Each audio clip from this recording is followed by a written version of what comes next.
आप सबको जय मसीह की। जय मसीह की। मैं परमेश्वर का धन्यवाद करती हूँ आज के सुंदर दिन के लिए, अच्छे मौसम के लिए। खुदा आपका धन्यवाद करते हैं और आज के वचन के लिए भी परमेश्वर का धन्यवाद करते हैं जो उन्होंने दिया। और इससे पहले कि हम वचन में जाएं, मैं एक दुआ करूँगी। खुदावंद पिता, आपका धन्यवाद करते प्रभु जी आज के सुंदर दिन के लिए। मेरे परमेश्वर धन्यवाद करते, आपने हम सबको अब तक संभाला, सुरक्षित रखा मेरे खुदावंद पिता। धन्यवाद करते मेरे परमेश्वर आपकी प्रेजेंस के लिए जो यहाँ पर है मेरे प्रभु। धन्यवाद करते प्रभु जी, आपके वचन को आपके हाथों में देते खुदावंद पिता। सारा कंट्रोल पवित्र आत्मा हम आपको देते प्रभु जी। अपने वचन के द्वारा अपने लोगों से आप बात करिएगा आज के दिन मेरे खुदावंद। प्रार्थना करते पिता परमेश्वर, हर बंधन टूटने पाए मेरे प्रभु यीशु आपके वचन के द्वारा प्रभु जी। प्रार्थना करती हूँ खुदावंद पिता कि अंधकार मिटने पाए आपके वचन के द्वारा मेरे परमेश्वर पिता। प्रभु यीशु आपके नाम से कहते प्रभु, हम घटते जाएं और आप बढ़ते जाएं हमें मेरे खुदावंद पिता। प्रभु यीशु आपके नाम से कहते हैं, धन्यवाद करते हैं प्रभु यीशु मसीह के नाम से मांगते हैं, आमीन। मैं परमेश्वर का धन्यवाद करती हूँ आज के इस वचन के लिए जो परमेश्वर ने दिया। और बहुत अद्भुत तरीके से प्रभु ने ये वचन दिया। और इसमें हम जब जाते हैं, हम जब पढ़ते हैं व्यवस्था विवरण, इसमें लिखा है महा आज्ञा, परमेश्वर की एक बहुत बड़ी आज्ञा जो परमेश्वर ने हमको दी है, जिसे हम पढ़ते हैं व्यवस्था विवरण 6 अध्याय।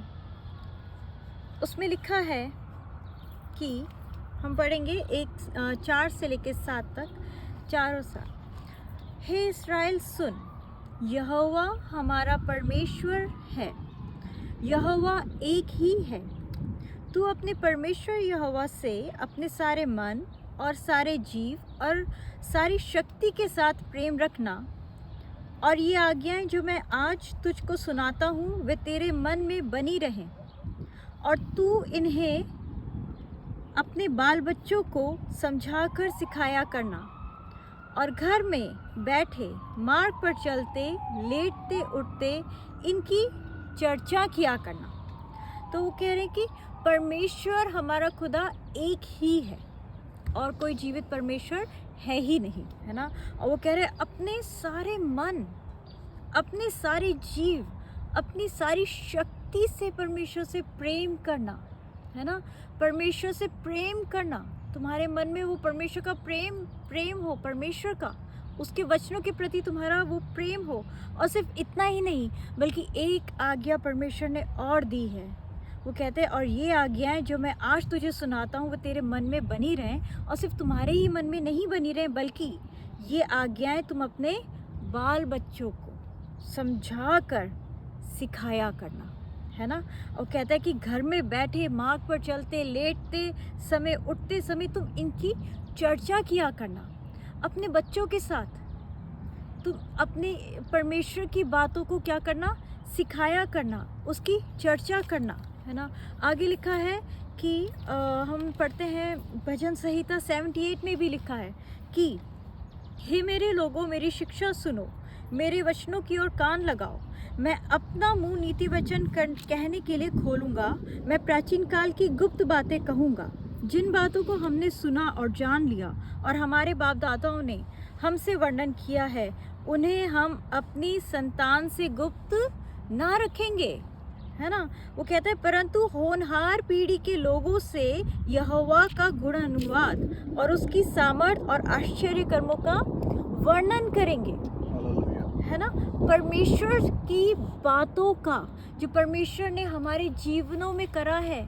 परमेश्वर कह रहे हे बाल बच्चे वालों, है ना, हे माता पिता, अपने बच्चों से परमेश्वर के बारे में, परमेश्वर ने जो तुम्हारे जीवन में काम करा है, जो तुम्हें चंगाई दी है, जो अद्भुत काम करा है, जो तुम्हें छुटकारा दिया है, अपने बच्चों से उसकी चर्चा करो, है ना। परमेश्वर के वचनों की चर्चा करो, उठते बैठते चलते फिरते अपने बच्चों को बताओ। ये एक महा आज्ञा है, ये आज्ञा है जो परमेश्वर ने सभी पेरेंट्स को दी है। Parents, you are responsible for your children, है ना। गर्भ का फल यहोवा की ओर से प्रतिफल है, आशीष है। और वचन में लिखा है कि बच्चों को उस मार्ग की शिक्षा दो जिस पे उन्हें चलना है और वो अंत तक, बुढ़ापे तक उससे नहीं हटेंगे। तो क्या पेरेंट्स बच्चों को ऐसी शिक्षा दे रहे हैं, है ना। क्या घरों में ऐसी शिक्षाएं दी जा रही हैं, आपके बोलने से ज़्यादा आपका एक्शन बच्चों को सिखाता है ना। आज घरों में अभी पेरेंट्स जो है, जैसे बच्चों से कहते हैं तुम झगड़ा नहीं करो, गुस्सा नहीं करो, और आपस में पति पत्नी झगड़ा कर रहे, गुस्सा कर रहे, तो बच्चा कंफ्यूज हो जाएगा कि हमें सिखाया कुछ और जा रहा है और यहाँ पर हम देख कुछ और रहे हैं, है ना। क्या घरों में जो लड़ाई झगड़े हैं, जो मिसअंडरस्टैंडिंग है, जो तनाव है, बच्चा चुपचाप वो चीज़ सीख रहा है, वो चीज़ बच्चों में जा रही है। और ध्यान रखिए कि जो बच्चा सीख रहा है वो बुढ़ापे तक उसमें वो चीज़ बनी रहेगी।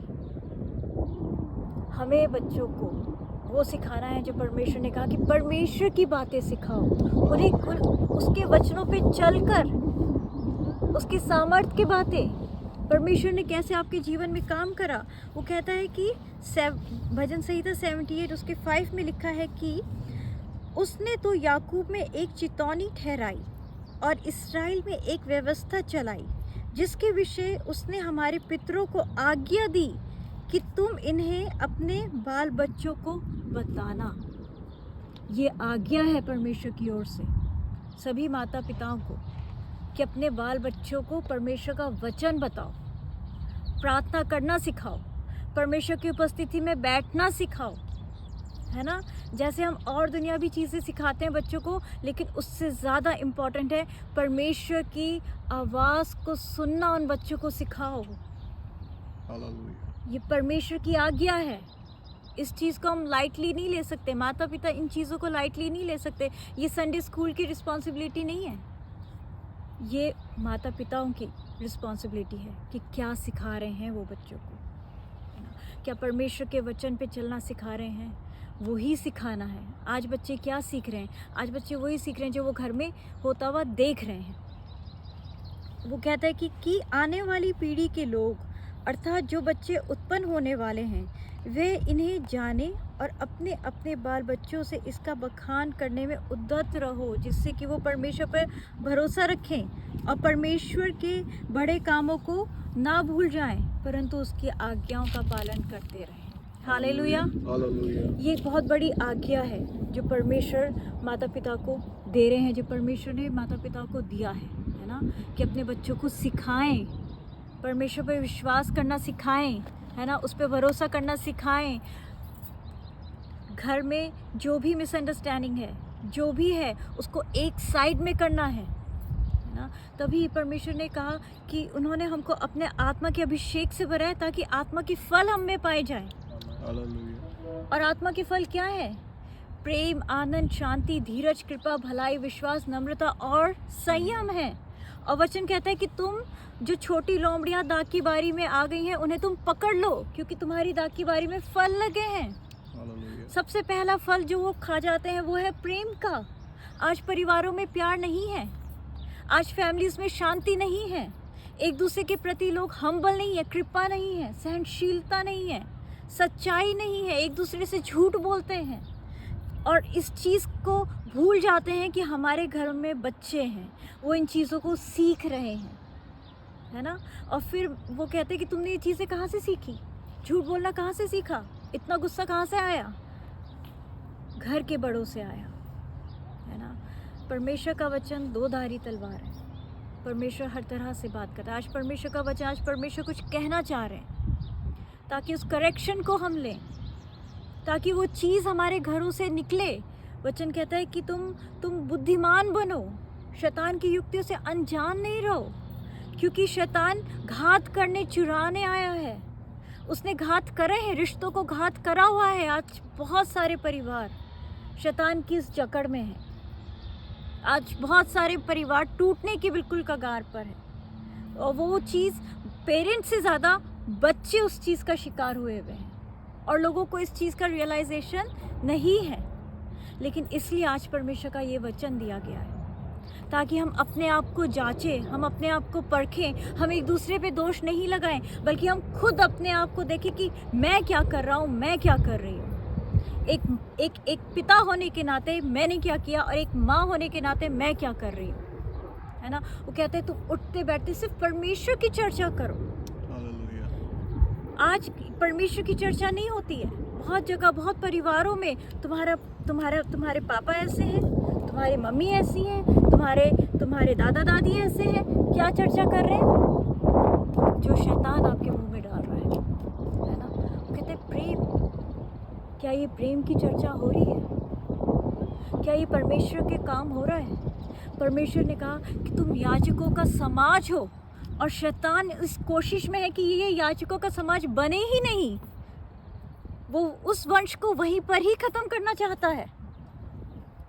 कैसे करेगा? माँ बाप के जरिए उनके बच्चों को दबा के, डिस्ट्रॉय करके। हमें वाइज होना है, हमें समझदार होना है, हमें शैतान की युक्ति से अनजान नहीं रहना है।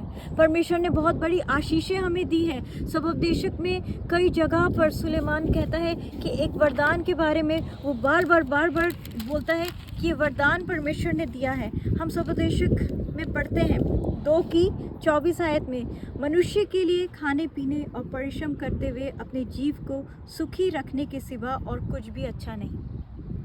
मैंने देखा कि ये भी परमेश्वर की ओर से मिलता है। ये एक ब्लेसिंग है ना। सिर्फ आप खाओ पियो और कमाओ यही नहीं, बल्कि आप उस चीज़ को एंजॉय कर सको, है ना। ये परमेश्वर की ओर से एक आनंद, ये ब्लेसिंग है। 3:12 में लिखा है, मैंने जान लिया है कि मनुष्यों के लिए आनंद करने और जीवन भर भलाई करने के सिवा और कुछ भी अच्छा नहीं, और यह भी परमेश्वर का दान है कि मनुष्य खाए पिए और अपने सब परिश्रम में क्या रहे, सुखी रहे, है ना। कई बार जो बहुत सारे आदमी लोग होते हैं वो कहते हैं मैं इतना कमाता हूँ, लेकिन क्या फ़ायदा, मेरे घर में मेरी इज्जत नहीं, मेरी बीवी मेरी इज्जत नहीं करती, मेरे बच्चे मेरे कहने में नहीं है। बहुत सी बार जो वाइफ्स होती है वो कहती है मैं दिन भर काम करती रहती हूँ, लेकिन मेरे पति को मेरी कदर नहीं है, मेरे बच्चे मुझे कुछ नहीं समझते। ये सब क्या है? ये सब दुष्ट के कार्य है ना। इन चीज़ों को परमेश्वर ने तो वरदान हमको दिया है कि हम जो भी खाए पिए, है ना, जितना भी हम कमाएं, हम उसमें आनंद करें। ये आनंद ये परमेश्वर ने हमको दिया है। हमको अपने सब बातों को एक साइड में करके, आगे मैं बताऊंगी कि कैसे इस चीज़ को हम फेस कर सकते हैं, कैसे इस चीज़ में हम अपने आप को स्ट्रॉन्ग कर सकते हैं कि हम अपने बच्चों के लिए एक अच्छा एग्जाम्पल बन सकें, है ना। हम बच्चों के लिए एक आशीष का कारण बन सके। बच्चे हमको देख के परमेश्वर को पकड़े रहें, बच्चे हमको देखें और परमेश्वर के प्यार को जाने, बच्चे हमको देखें और उनका विश्वास मजबूत हो, बच्चे हमको देखें और परमेश्वर पे भरोसा रखना सीखें। जब हमारा भरोसा परमेश्वर पे होगा, जब माँ बाप का भरोसा परमेश्वर पे होगा, तो उनके बच्चों का भी भरोसा परमेश्वर पर होगा। जब माँ बाप की नज़रें परमेश्वर पे टिकी रहेंगी, तो उनके बच्चों की भी नज़रें परमेश्वर पे लगी रहेंगी। जैसे अब्राहम था, परमेश्वर के साथ साथ चला, इसहाक ने वो विश्वास कहाँ से पाया? अब्राहम से पाया, है ना, अब्राहम से पाया। वो कहता है कि अतः मैंने ये देखा कि इससे अधिक कुछ अच्छा नहीं कि मनुष्य अपने कामों में आनंदित रहे, क्योंकि उसका भाग यही है। कौन उसके पीछे होने वाली बातों को देखने के लिए उसको लौटा लाएगा। आनंदित रहे, चाहे आप थोड़ा कमाते हो, चाहे आप ज़्यादा कमाते हो, लेकिन अगर उस घर में प्यार है, बड़ों की रिस्पेक्ट है, परमेश्वर का वचन है, आप एक साथ बैठ के स्तुति आराधना कर रहे हो, आप एक दूसरे को इज्जत दे रहे हो, तो आप सबसे ज़्यादा आशीषित हो। उससे फ़र्क नहीं पड़ता कि आपके पास बड़ा घर है या छोटा घर है, या किराए के घर में रह रहे हो या कहाँ रह रहे हो, लेकिन अगर परमेश्वर की उपस्थिति वहाँ पर है, आप सबसे ज़्यादा आशीषित हो, आप सबसे ज़्यादा आशीषित हो। आज माँ बाप को जो अपना और सब चीज़ों के अलावा अपने बच्चों को परमेश्वर में कैसे बढ़ाना है, उस चीज़ पे ध्यान देने की ज़रूरत है। आज माँ बाप को इस चीज़ की ज़रूरत है कि परमेश्वर की प्रेजेंस घर में कैसी बनी रहे, परमेश्वर की उपस्थिति कैसे रहे। वो कहते हैं कि तुम उठते बैठते, लेटते जागते, चलते फिरते, मार्ग में चलते हुए बच्चों से मेरे कामों की चर्चा करो, है ना। क्या हम अपने बच्चों से वो चर्चा करते हैं? हम क्या चर्चा कर रहे हैं? जो आप बोलोगे बच्चों के कानों में जाएगा, उसके दिल और दिमाग में वो चीज़ चली जाएगी। जो आप करोगे, आपके हिसाब से वो बच्चों के एक्शंस भी वैसे होंगे। हम क्या करते हैं, है ना, हम क्या करते हैं? अगर हाथ उठाते हैं तो बच्चा भी हाथ उठाएगा, अगर गलत शब्द बोलते हैं तो बच्चा भी वही करेगा, अगर हम हर मुश्किलों में अगर हम इधर उधर रिश्तेदारों को मदद के लिए बुलाते हैं तो बच्चा भी ये जानेगा कि हाँ दुआ तो करिए, लेकिन मेरा भरोसा शायद वो अंकल, शायद वो मेरी मदद करेंगे। इंसानों को वो ढूंढेगा नहीं। हमको सिखाना है, ये एक आज्ञा है जो परमेश्वर ने हमको दी है, ये एक आज्ञा है जो परमेश्वर ने क्या करा है, अपने लोगों को दी है कि वो उस पर करें।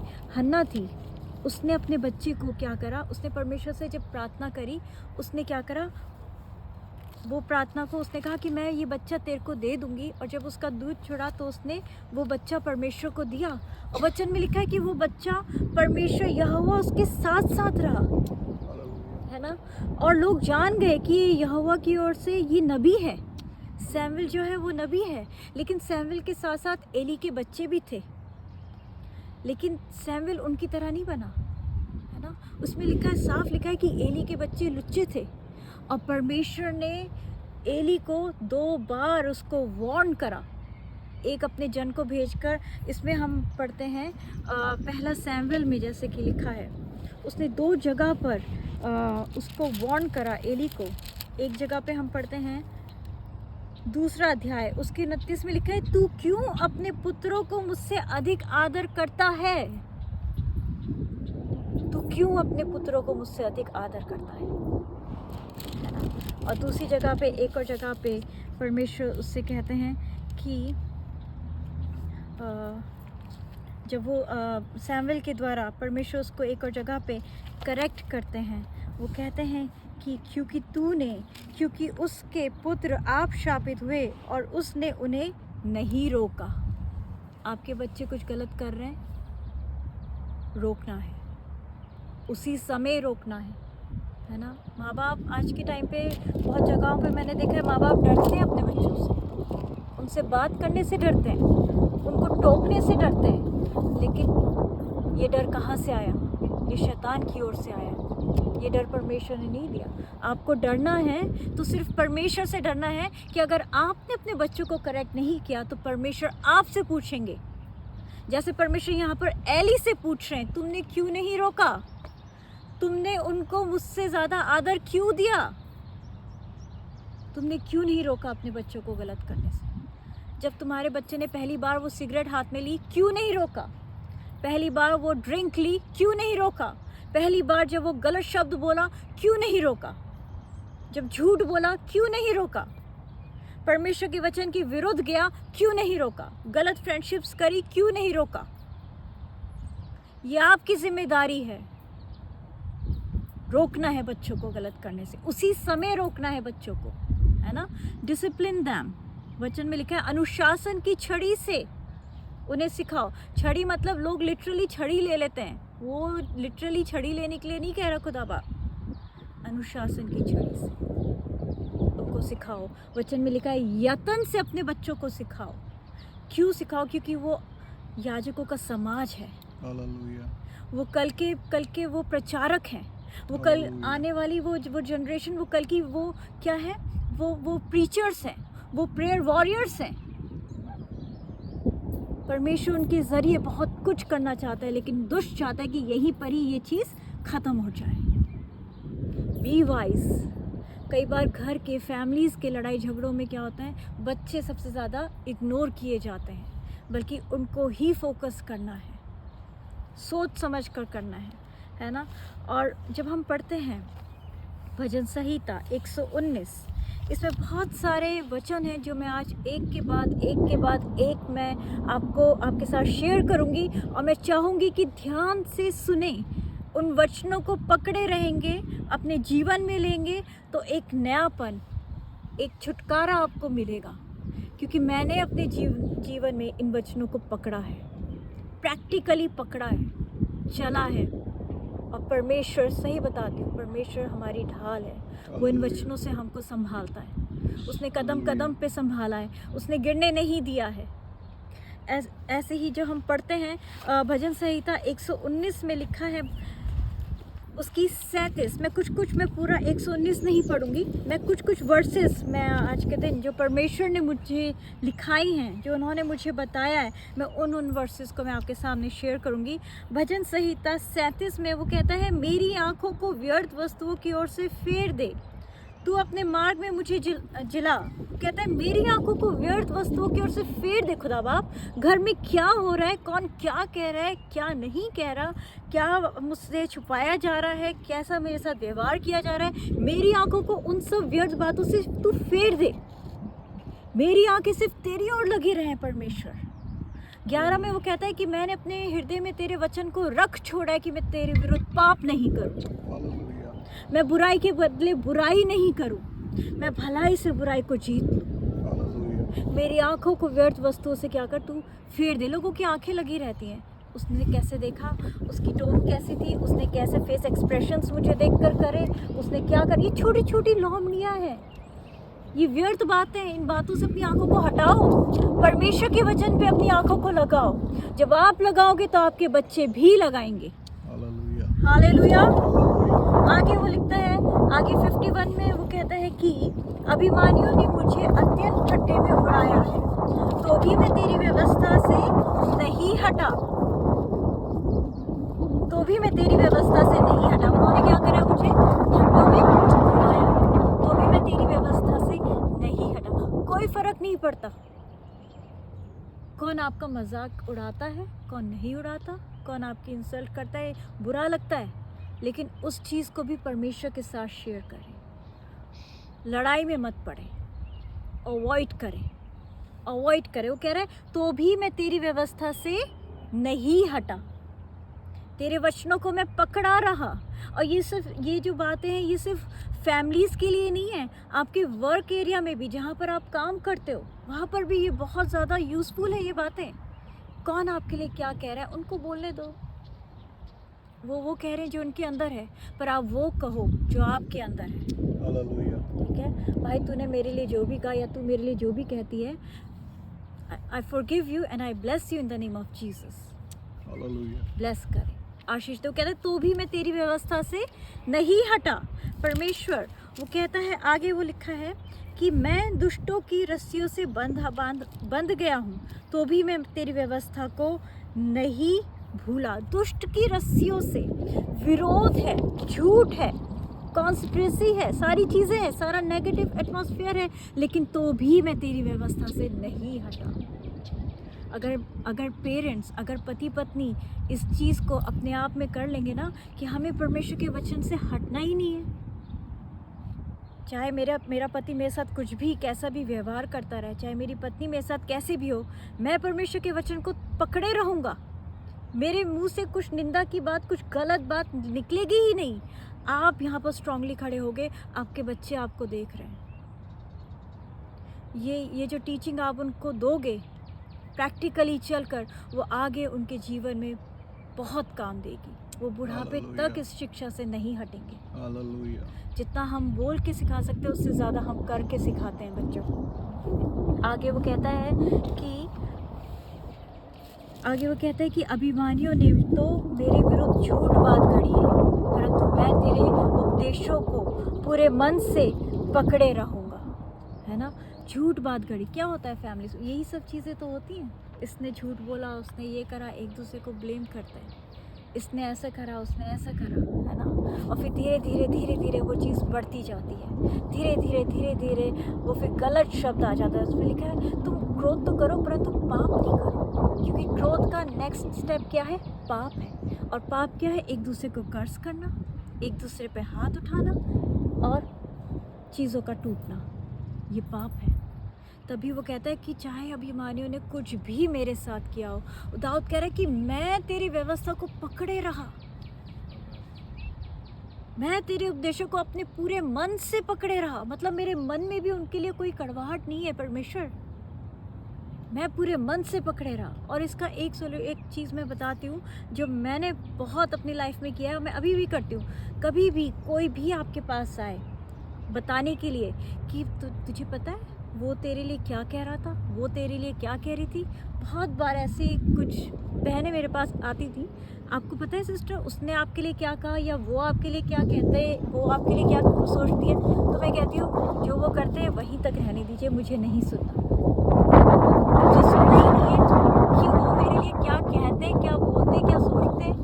मुझे नेगेटिव सुनना ही नहीं है। और अगर मैं सुनूंगी नहीं तो मेरे अंदर कुछ नेगेटिव नहीं जाएगा, तो मैं पूरे दिल से उस व्यक्ति से मिल सकूंगी ना। मैं उससे पूरे दिल से उसके लिए प्रार्थना कर सकूंगी, मैं पूरे दिल से उसके लिए प्यार कर सकूंगी, क्योंकि मेरा दिल साफ है उसके लिए। मैं सुनना ही नहीं चाहती कोई क्या कहता है क्या नहीं कहता। मुझे वो करना है जो परमेश्वर ने जिस चीज़ के लिए मुझे रखा है। मुझे अपने आप को क्लीन रखना है ताकि मैं प्रार्थना में लगी रहूं, है ना। तो वो इस चीज़ का ध्यान रखिए, कोई अपने कानों को इन सब विरोध की बातों से बंद कर दीजिए। किसने क्या कहा क्या नहीं कहा, परमेश्वर ने सुना है, परमेश्वर जवाब लेंगे, वो जवाब देंगे, क्योंकि हम परमेश्वर की आँख की पुतली हैं, है ना। और अगर परमेश्वर की बेटा या बेटी के लिए कोई कुछ भी कहता है, परमेश्वर सुन रहे हैं।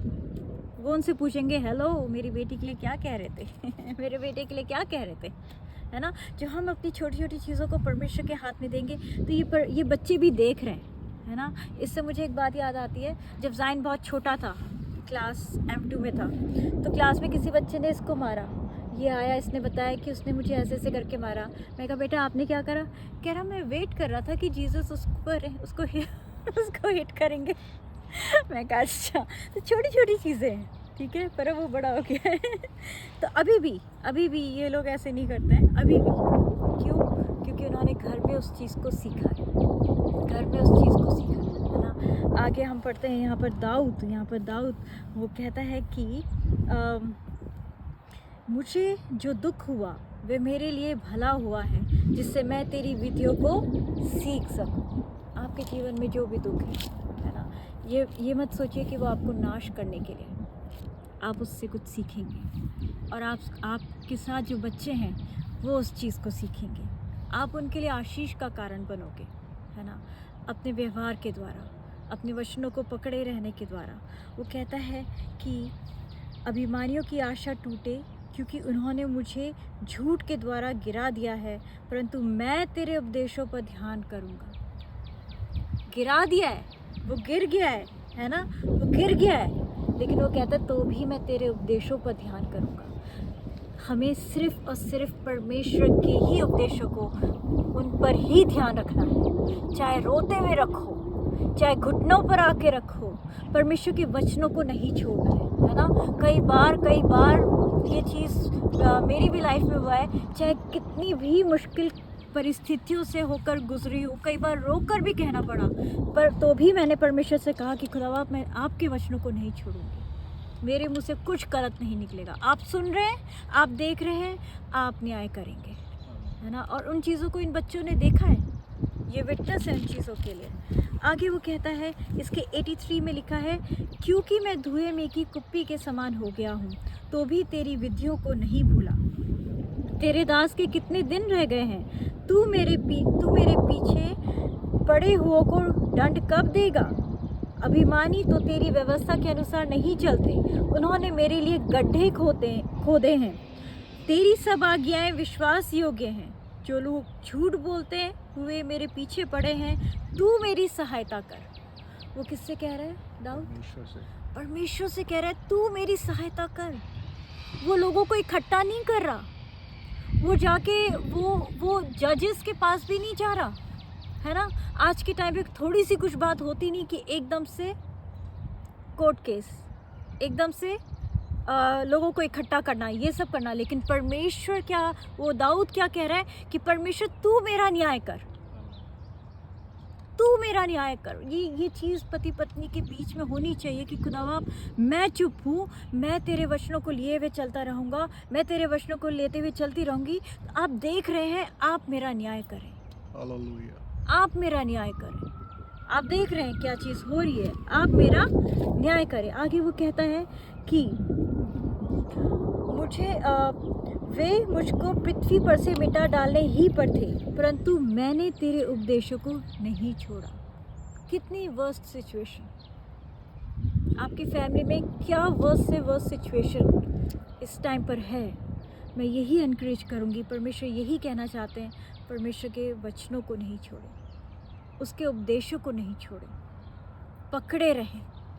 परमेश्वर जो आपसे कहना चाहता है, परमेश्वर से कहें, वो आपकी सामर्थ बनेंगे, वो आपको उस चीज़ को टॉलरेट करने की वो आपको स्ट्रेंथ देंगे, वो आपको माफ़ करने के लिए वो अभिषेक देंगे।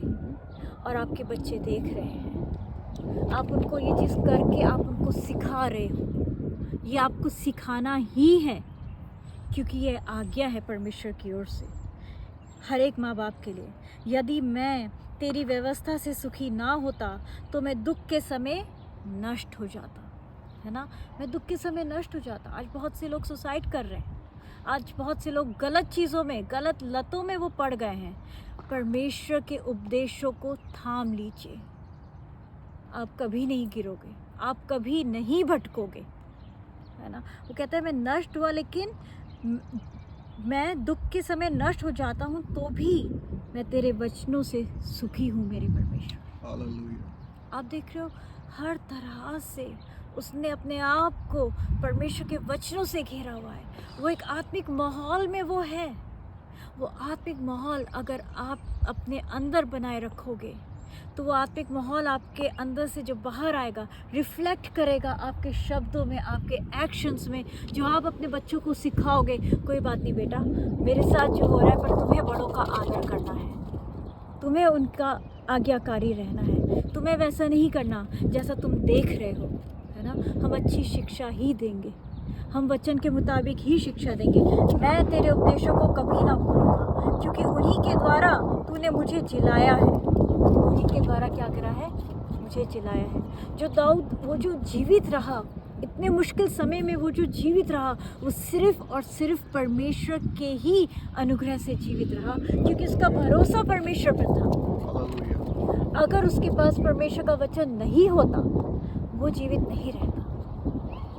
ये चीज़ मैं बताना चाहती हूँ। अगर परमेश्वर का वचन हमारे पास नहीं होता, अगर परमेश्वर का वचन मेरे अंदर नहीं होता, तो मैं आज यहाँ पर मैं भी नहीं होती। परमेश्वर अपने वचनों से संभालते हैं। He is a shield. वो बुद्धि देते हैं कि कैसे सिचुएशंस को आपको हैंडल करना है, कैसे दुनिया के लोगों की तरह नहीं बल्कि एक आत्मिक लोगों की तरह तुम्हें चलना है। कैसे तुम मेरे गवाह बनोगे अपने बच्चों के सामने, कैसे तुम मेरा प्यार इनको दिखाओगे, है ना। परमेश्वर वो परमेश्वर माफ़ करने वाला परमेश्वर है ना। अब वो कैसे दिखाएगा? जब आपके जीवन के द्वारा ही वो ऐसा करके बच्चे ऐसा देखेंगे। वो कहता है कि तू अपनी आज्ञाओं के द्वारा मुझे अपने शत्रुओं से अधिक बुद्धिमान करता है, क्योंकि वे सदा मेरे मन में रहती हैं, है ना।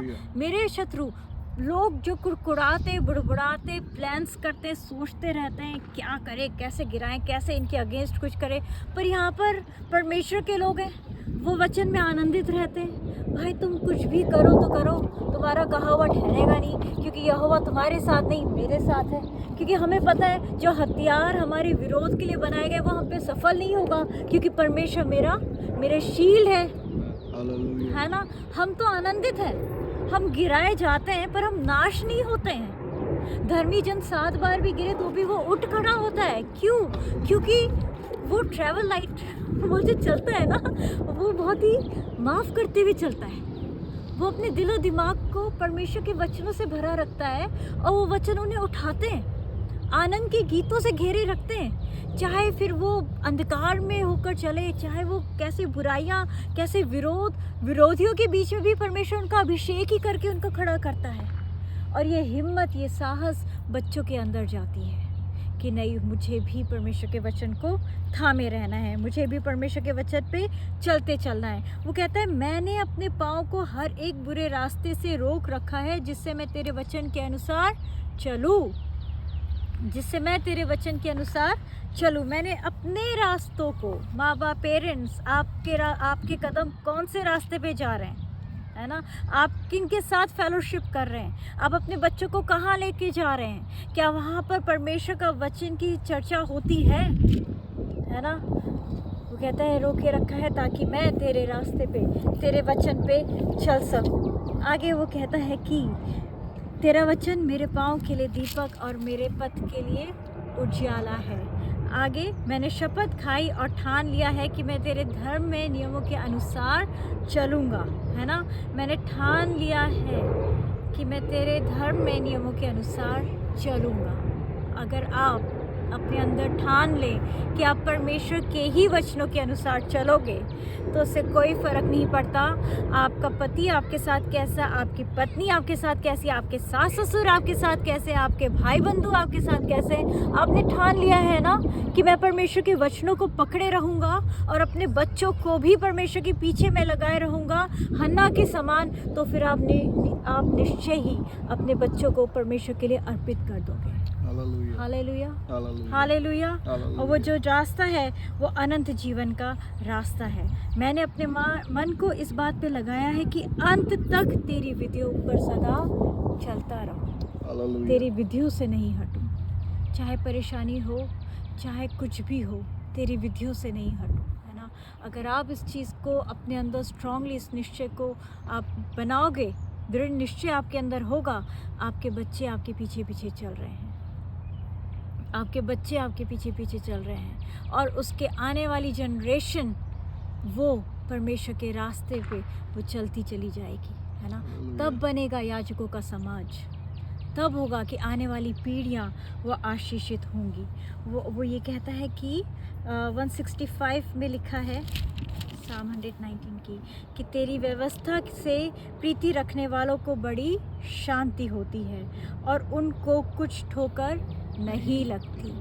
चाहे तूफान आए, चाहे आंधी आए, चाहे कुछ भी आए, लेकिन जब परमेश्वर पर विश्वास रखा हुआ है, उसके वचनों को थामा हुआ है, तो मैं बताना चाहती हूँ, वो कुप्पी भर मैदे को भी बढ़ा देता है, कुप्पी भर तेल को भी वो बढ़ा देता है, मुट्ठी भर मैदे को भी परमेश्वर बढ़ा देता है। परमेश्वर ने बढ़ाया, किसी रिश्तेदारों ने नहीं बढ़ाया, है ना। जब हम छोटी छोटी चीज़ों पे परमेश्वर पे भरोसा रखते हैं, हमारे बच्चे देखते हैं कि हाँ, हमें भी परमेश्वर पर ही भरोसा रखना है, हमें भी अपनी नज़रें परमेश्वर पर ही टिकानी है, क्योंकि वहीं से हमको सहायता मिलेगी। हमें भी लोगों को माफ़ करते हुए ही चलना है, क्योंकि वो परमेश्वर है जो हमें प्रतिफल देगा।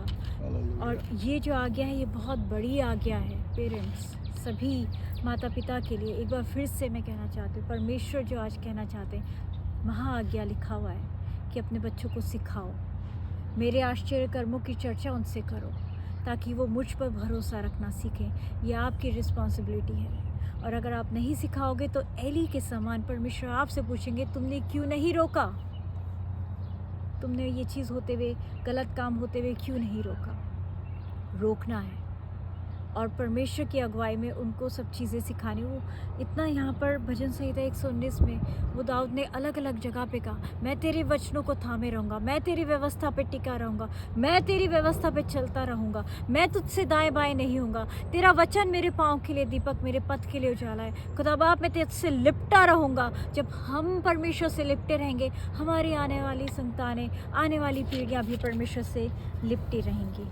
तो मैं परमेश्वर का धन्यवाद करती हूँ आज के वचन के लिए। प्रभु आप सबको बहुत आशीष दे। मैं एक छोटी सी दुआ करके इसको बंद करना चाहूँगी। प्रभु परमेश्वर, आपका धन्यवाद करती हूँ आज के वचन के लिए प्रभु, और विश्वास करती हूँ आपने आज के वचन के द्वारा अपने लोगों से बात करी मेरे परमेश्वर। प्रार्थना करती हूँ मेरे खुदान पिता, जितनों ने आज के वचन को सुना है प्रभु जी, उन सब के जीवन में ये वचन 100 गुना फल लेकर आए मेरे परमेश्वर। उनके सोच विचारों को बदलने में, डिसीजंस लेने में परमेश्वर आप उनकी सहायता करें मेरे खुदान पिता। टूटे हुए रिश्तों को आप जोड़ें परमेश्वर पिता। खुदान पिता, आपसे प्रार्थना करती हूँ, अपने अभिषेक से अपने लोगों को भरिए मेरे परमेश्वर पिता। सहायता करिए प्रभु जी कि आपके वचनों को थामे रहें, उस पर बने रहें प्रभु जी, ताकि ये याजकों का समाज बनने पाए मेरे परमेश्वर पिता। धन्यवाद करते प्रभु जी, हम सबको आपके हाथों में सौंपते हुए प्रभु यीशु मसीह के नाम से मांगते हैं, आमीन।